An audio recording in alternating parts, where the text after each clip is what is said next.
नमस्कार, स्वागत है आप सभी का डीडी न्यूज के इस खास बुलेटिन एक्सप्रेस 100 में, जहां हम आपके लिए लेकर आते हैं राजनीति, मनोरंजन, देश, दुनिया, खेल और व्यापार जगत की सभी बड़ी खबरों को एक्सप्रेस यानी फटाफट अंदाज में। मैं हूं आपके साथ भावना नैयर। तो देखिए खबरें तेज रफ्तार से।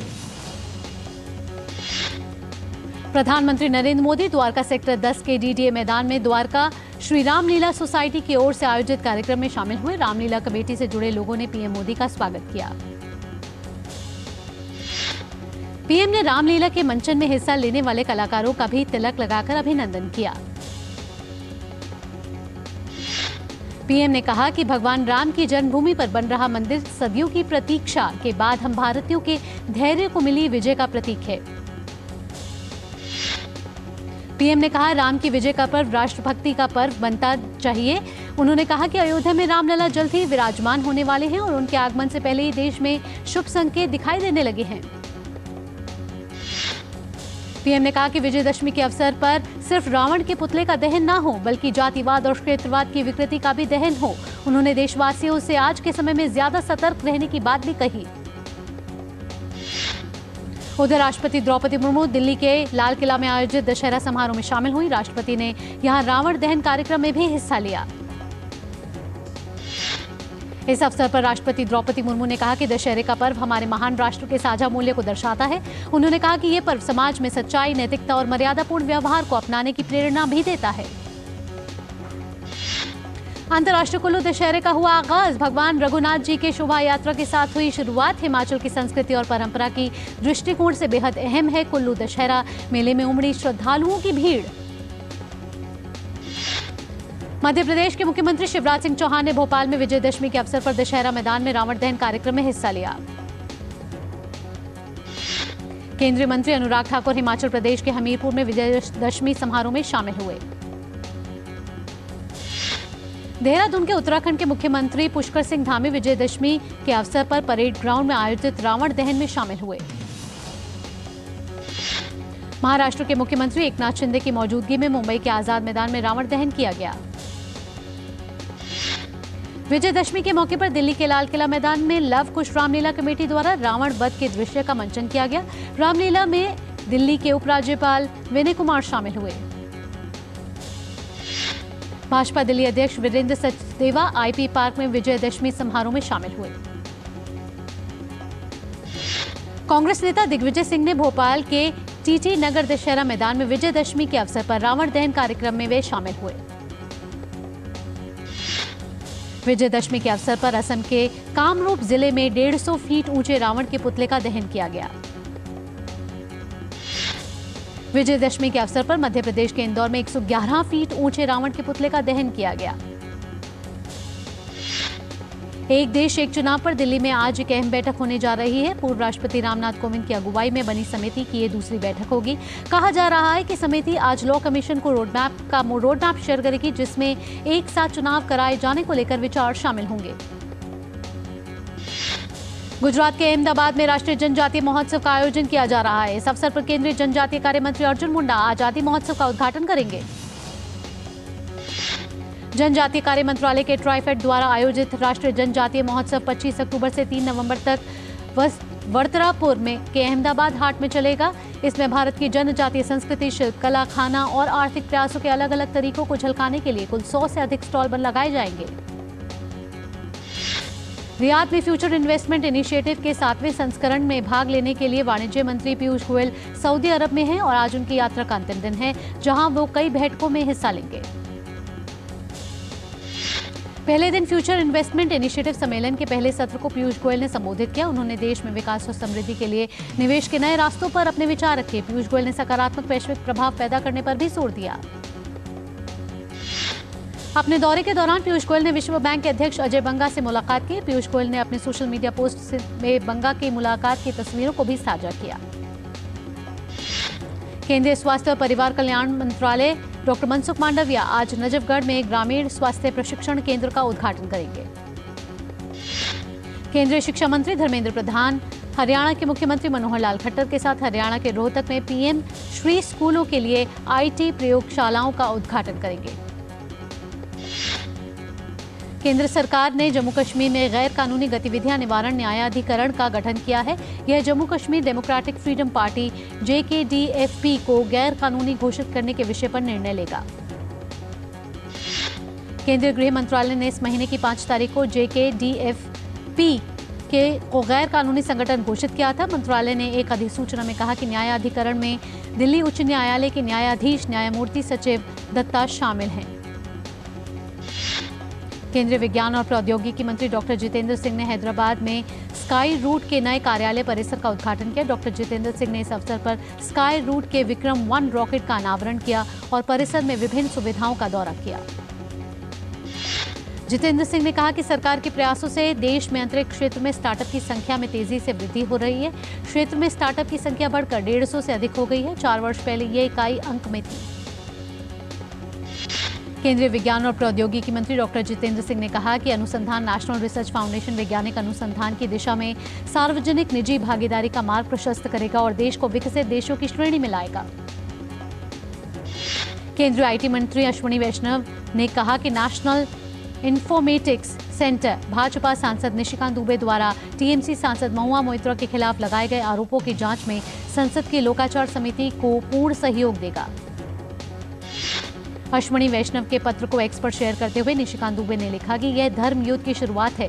संसद में पैसे लेकर सवाल पूछने के आरोप में महुआ मोइत्रा पर निशिकांत ने आरोप लगाए हैं, जिन्होंने जांच के लिए लोकसभा अध्यक्ष ओम बिरला को पत्र लिखा है। मामला लोकाचार समिति के पास है। नागपुर में राष्ट्रीय स्वयंसेवक संघ की ओर से आयोजित कार्यक्रम में गायक और संगीतकार शंकर महादेवन मुख्य अतिथि के तौर पर शामिल हुए। केंद्रीय शिक्षा मंत्री धर्मेंद्र प्रधान ने X पर शंकर महादेवन का वीडियो शेयर किया है, जिस पर प्रतिक्रिया देते हुए शंकर महादेवन ने धर्मेंद्र प्रधान को धन्यवाद कहा है। कांग्रेस नेता प्रियंका गांधी वाड्रा आज राजस्थान के झुंझुनू जिले में एक सार्वजनिक रैली को संबोधित करेंगी। वह वहां पूर्व केंद्रीय मंत्री सीसाराम ओला की प्रतिमा का अनावरण भी करेंगे। राजस्थान में कृषि मंत्री लालचंद कटारिया का अपनी पढ़ाई को लेकर झूठा शपथ पत्र देने का मामला गर्माता जा रहा है। कटारिया ने साल 2003 के विधानसभा चुनाव में नामांकन पत्र में खुद को उत्तर प्रदेश में रायबरेली के इंटर कॉलेज से 12वीं कक्षा पास बताया था। केंद्रीय जल शक्ति और खाद्य प्रसंस्करण उद्योग राज्य मंत्री प्रहलाद पटेल आज मध्य प्रदेश की नरसिंहपुर सीट से नामांकन भरेंगे। इस मौके पर मध्य प्रदेश के मुख्यमंत्री शिवराज सिंह चौहान भी मौजूद रहेंगे। नामांकन के बाद एक चुनावी सभा को लेकर प्रहलाद पटेल और शिवराज सिंह संबोधित करेंगे। वहीं केंद्रीय मंत्री अर्जुन मुंडा भी आज मध्य प्रदेश की राजधानी भोपाल में सुबह 11 बजे प्रदेश भाजपा दफ्तर में पत्रकार वार्ता करेंगे। वहीं मध्य प्रदेश में कांग्रेस और भाजपा नेताओं के बीच आरोप प्रत्यारोप का दौर जारी है। कन्या पूजन को नौटंकी बताने पर मुख्यमंत्री शिवराज सिंह चौहान ने दिग्विजय सिंह को करारा जवाब दिया है। उन्होंने कहा कि सनातन और शिवराज का विरोध करते करते दिग्विजय सिंह इतने निचले स्तर पर पहुंच गए हैं कि उन्हें बेटियों के सम्मान में भी तकलीफ होने लगी है। मध्य प्रदेश में कांग्रेस को ग्वालियर अंचल में करारा झटका लगा है। 3 कांग्रेस नेताओं ने जैसे कि आशा दोहरा, अनीता जैन और राकेश जैन ने केंद्रीय मंत्री और बीजेपी नेता ज्योतिरादित्य सिंधिया की मौजूदगी में बीजेपी की सदस्यता ली है। मध्य प्रदेश में कांग्रेस में असंतोष बढ़ता जा रहा है। कांग्रेस कार्यकर्ताओं ने भोपाल में कमलनाथ के घर के बाहर हनुमान चालीसा का पाठ किया। इन्होंने हुजूर सीट पर घोषित प्रत्याशी के नाम पर पुनर्विचार की मांग की है। छत्तीसगढ़ में मुख्यमंत्री भूपेश बघेल की ओर से किसानों की कर्ज माफी के ऐलान पर बीजेपी हमलावर है।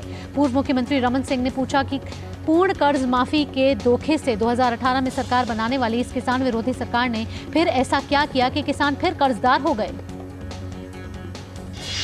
प्रवर्तन निदेशालय की ओर से छत्तीसगढ़ में 175 करोड़ रुपए के चावल घोटाले का पर्दाफाश करने पर भी बीजेपी ने करारा हमला बोला है। पूर्व मुख्यमंत्री रमन सिंह ने X पर लिखा कि कोयले में 25 रुपए प्रति टन चोरी करने वाली इस भ्रष्ट सरकार ने धान की मिलिंग में भी 20 रुपए प्रति क्विंटल का भ्रष्टाचार किया है। बीजेपी प्रवक्ता अजय आलोक ने चुनाव आयोग से अपील की है कि चावल घोटाले से प्राप्त धन का चुनाव में इस्तेमाल रोकने के लिए ठोस कदम उठाएं। वहीं राजनांदगांव के मोहल्ला मानपुर में सड़क पर कुछ पर्चे मिले हैं, जिनमें नक्सलियों ने बीजेपी नेता बिरजू तारम की हत्या की जिम्मेदारी ली है। बीजेपी पहले से इस हत्या को टारगेट किलिंग बता रही है। उधर दिल्ली NCR में प्रदूषण का स्तर लगातार बढ़ रहा है। दिल्ली में वायु गुणवत्ता मध्यम श्रेणी में बनी हुई है। शहर में बढ़ते प्रदूषण ने सांस के रोगियों की तकलीफ को और बढ़ा दिया है। दिल्ली के अक्षरधाम और सिग्नेचर ब्रिज इलाके में वायु गुणवत्ता सूचकांक 190 दर्ज किया गया। दिल्ली से सटे नोएडा में AQI 218 दर्ज किया गया, जो कि खराब श्रेणी में है। राजधानी में सुबह की सैर करने वालों का कहना है कि ऐसा माना जाता है कि दिन के मुकाबले सुबह प्रदूषण कम रहता है, लेकिन अब सुबह की हवा भी प्रदूषित महसूस हो रही है। महाराष्ट्र के भिवंडी में स्थित महाराष्ट्र डाइंग में बॉयलर फटने से आग लग गई है। पुलिस ने बताया कि बुधवार तड़के बॉयलर में विस्फोट हुआ है, जिस वजह से आग लगी है। दमकल आग बुझाने की कोशिश कर रहा है। केंद्रीय सहकारिता मंत्री अमित शाह ने कहा कि इफ्को का नैनो यूरिया और नैनो DAP किसानों को पैदावार से किसी भी तरह का समझौता किए बगैर प्राकृतिक खेती अपनाने में मदद करेगा। उत्तर प्रदेश में योगी सरकार 130 करोड़ रुपए की लागत से अयोध्या में टूरिज्म फैसिलिटेशन सेंटर का निर्माण करने की घोषणा की है। परियोजना के अंतर्गत टूरिस्ट सेंटर में टूरिज्म ऑफिस, यात्री निवास समेत तमाम सहूलियतों का विकास किया जाएगा।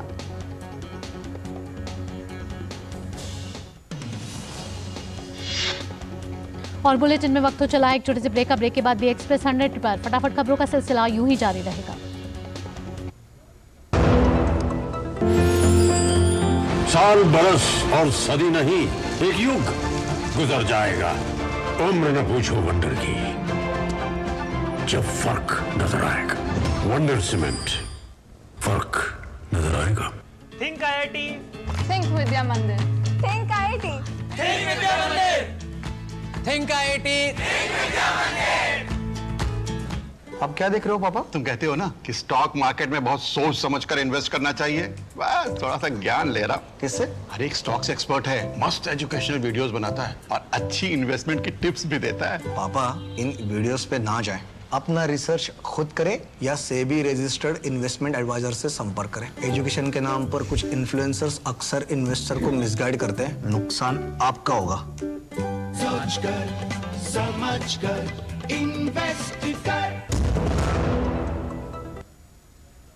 ब्रेक के बाद एक्सप्रेस 100 में आपका स्वागत है और खबरों के कारवां को आगे बढ़ाते हैं।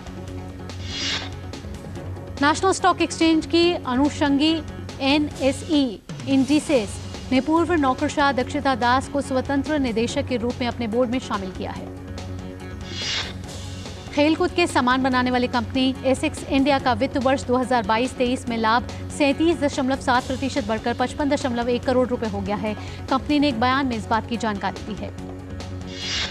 बहुराष्ट्रीय पेय कंपनी कोका कोला की ओर से जारी एक बयान में कहा गया है कि वित्त वर्ष के सितंबर तिमाही में कंपनी की बिक्री एवं राजस्व में 3 साल की उच्चतम वृद्धि दर्ज की गई है। कोका कोला के चेयरमैन एवं मुख्य कार्यपालक अधिकारी जेम्स क्विंसी ने कहा है कि वर्ष 2023 की तीसरी तिमाही में भारत ने 2.6 अरब लेन देन किए, जिसमें इसकी किफायती पेशकश और सुदूर ग्रामीण क्षेत्रों में बिक्री नेटवर्क के विस्तार की अहम भूमिका रही। SBI की एक शोध रिपोर्ट में मोदी सरकार की PM स्वनिधि योजना की सराहना की गई है। रिपोर्ट में कहा गया है कि इसके लगभग 75% लाभार्थी गैर सामान्य वर्ग से आते हैं, जिनमें OBC तबके की तादाद 44% है। रिपोर्ट के मुताबिक समावेशी उद्यमशीलता सुनिश्चित करने वाली PM स्वनिधि योजना के तहत आवंटित कुल कर्ज वितरण में अनुसूचित जाति एवं अनुसूचित जनजाति की हिस्सेदारी 22% है, जबकि कुल लाभार्थियों में से 43% महिलाएं हैं। साल के पहले 9 माह में वैश्विक सौर क्षेत्र में कॉर्पोरेट वित्त पोषण 55% बढ़कर 28.9 अरब डॉलर हो गया है। मेरकॉम कैपिटल द्वारा जारी एक रिपोर्ट में इस बात की जानकारी दी गई है। S&P ग्लोबल मार्केट इंटेलिजेंस ने अनुमान लगाया है कि भारत अपनी युवा आबादी और तेजी से बढ़ती शहरी घरेलू आय के दम पर 2030 तक जर्मनी और जापान को पिछाड़कर दुनिया की तीसरी सबसे बड़ी अर्थव्यवस्था बन सकता है। शैक्षिक प्रौद्योगिकी कंपनी बाइजू के मुख्य वित्त अधिकारी अजय गोयल ने वित्त वर्ष 2022-23 के लिए ऑडिट प्रक्रिया पूरी करने के बाद अपना पद छोड़ दिया है। वहीं वेदांता कंपनी में मुख्य वित्त अधिकारी के पद पर कार्यरत सोना श्रीवास्तव ने व्यक्तिगत कारणों से इस्तीफा दे दिया है। उनकी जगह अजय गोयल लेंगे, जिन्होंने बाइजू से इस्तीफा दिया है। जर्मनी के तट पर के पास 2 समुद्री मालवाहक जहाजों की टक्कर हो जाने से एक व्यक्ति की मौत हो गई है, जबकि 4 लापता हो गए। दक्षिणी मेक्सिको के ग्वेरेरो राज्य में पुलिस और ड्रग्स माफिया के बीच हुए मुठभेड़ में 13 स्थानीय पुलिस अधिकारियों की मौत हो गई है, जबकि कई पुलिसकर्मी घायल हुए हैं। अमेरिका में कई राज्यों ने बच्चों के मानसिक स्वास्थ्य पर पड़ रहे कुप्रभाव को लेकर मेटा और उसकी सहायक कंपनियों पर केस दर्ज किया है। कैलिफोर्निया और न्यूयॉर्क सहित 33 राज्यों के अटॉर्नी जनरल ने कहा कि फेसबुक और इंस्टाग्राम जैसे प्लेटफॉर्मों की वजह से छोटे बच्चों पर सोशल मीडिया की लत पड़ गई है। अमेरिकी राज्यों ने आरोप लगाया है कि मार्क जुकरबर्ग ने अपने फेसबुक और इंस्टाग्राम जैसे प्लेटफॉर्मों के खतरों के संदर्भ में जनता को बार बार गुमराह किया। मेटा बच्चों की परवाह किए बगैर संयुक्त राष्ट्र महासचिव एंटोनियो गुटेरेस ने गजा में बंधक बनाए गए लोगों के परिवार की निंदा की। इजराइल हमास युद्ध के बीच अमेरिका ने इजराइल से गजा पट्टी में अपनी कार्रवाई को कुछ देर के लिए रोकने का आग्रह किया ताकि जरूरतमंद लोगों तक मानवीय सहायता पहुंचाई जा सके। अमेरिका ने एक बयान में कहा कि गजा में आपातकालीन आपूर्ति को सुचारू करने के लिए अमेरिकी इजराइल के साथ ही मिस्र और संयुक्त राष्ट्र के साथ भी बातचीत कर रहा है। इजराइल और हमास में जारी खूनी संघर्ष के बीच अमेरिका ने संयुक्त राष्ट्र को दिए एक बयान में कहा है कि वह ईरान के साथ किसी भी प्रकार का संघर्ष नहीं चाहता है। एक बैठक के दौरान अमेरिकी राज्य सचिव एंटनी ब्लिंकन ने चेतावनी देते हुए कहा कि अगर ईरान या उसके प्रतिनिधि कहीं भी अमेरिकी कर्मियों पर हमला करते हैं तो फिर अमेरिका चुप नहीं बैठेगा और तेजी से कार्रवाई करेगा। इजराइल के मुख्य सैन्य प्रवक्ता डैनियल हैगेरी ने कहा कि इजराइल गजा में ईंधन प्रवेश की अनुमति नहीं देगा। डैनियल ने आशंका जताई कि हमास सैन्य शक्ति को मजबूत करने के लिए ईंधन का इस्तेमाल कर सकता है। डैनियल हैगेरी के बयान के बाद ईंधन की कमी के जूझ रहा गजा के अस्पतालों का कहना है कि बिजली जनरेटर को चलाने के लिए ईंधन खत्म हो रहा है, जिससे वे घायलों और बीमारों का इलाज करने में असमर्थ हैं। हमास और इजराइल में जारी तनाव के बीच फ्रांस के राष्ट्रपति इमैनुअल मैक्रोन ने यरूशलेम में इजराइल के प्रधानमंत्री बेंजामिन नेतन्याहू और रामल्ला में फिलिस्तीनी राष्ट्रपति महमूद अब्बास के साथ अलग अलग बैठकें की हैं। फिलिस्तीनी नेता महमूद अब्बास से मुलाकात के दौरान मैक्रोन ने कहा कि हमास का हमला न केवल इजराइल के लिए दर्दनाक था बल्कि यह फिलिस्तीनी लोगों के लिए भी एक आपदा था। अब बढ़ते हैं खेल की खबरों की ओर। वनडे विश्व कप में आज ऑस्ट्रेलिया और नीदरलैंड की टीम आमने सामने होंगी। ये मैच दिल्ली के अरुण जेटली स्टेडियम में खेला जाएगा। वनडे विश्व कप में दक्षिण अफ्रीका ने बांग्लादेश को 149 रन से हरा दिया है। इस टूर्नामेंट में दक्षिण अफ्रीका की यह चौथी जीत है। इस जीत के साथ ही अफ्रीकी टीम अंक तालिका में दूसरे स्थान पर आ गई है। इस मैच में दक्षिण अफ्रीका ने टॉस जीतकर पहले बल्लेबाजी करते हुए 5 विकेट खोकर 382 रन बनाए थे। 383 रन के लक्ष्य का पीछा करते हुए बांग्लादेश की टीम 46 ओवर और 4 गेंद में 233 रन ही बना पाई और मैच हार गई। दक्षिण अफ्रीका के लिए क्विंटन डिकॉक ने 174 रन और हेनरिक क्लासन ने 90 रन बनाए। कप्तान मार्करम ने 60 रन का योगदान दिया। पैरा एशियाई खेलों में भारत का शानदार प्रदर्शन जारी है। प्रतियोगिता में तीसरे दिन की शुरुआत जावलिन थ्रो में स्वर्ण और कांस्य पदक के साथ हुई। भारत के पैरा भाला फेंक एथलीट सुमित अंतलिन ने पुरुषों के F64 स्पर्धा में स्वर्ण पदक अपने नाम करने में सफलता हासिल की है, तो वहीं इसी स्पर्धा का कांस्य पदक भारत के ही पुष्पेंद्र सिंह ने अपने नाम किया है।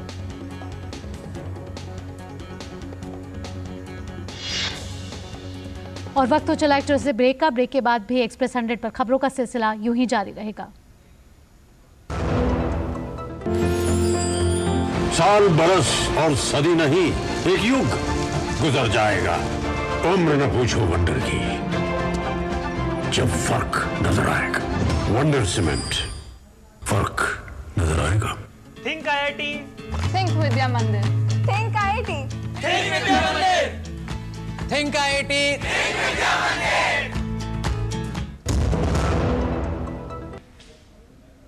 ब्रेक के बाद एक्सप्रेस 100 पर आपका स्वागत है और आइए बढ़ते हैं अगली खबर की ओर। इससे पहले मंगलवार को भारत के सिमरन वत्स ने महिलाओं की 100 मीटर T12 स्पर्धा में 12.68 सेकंड की शानदार टाइमिंग के साथ रजत पदक हासिल किया।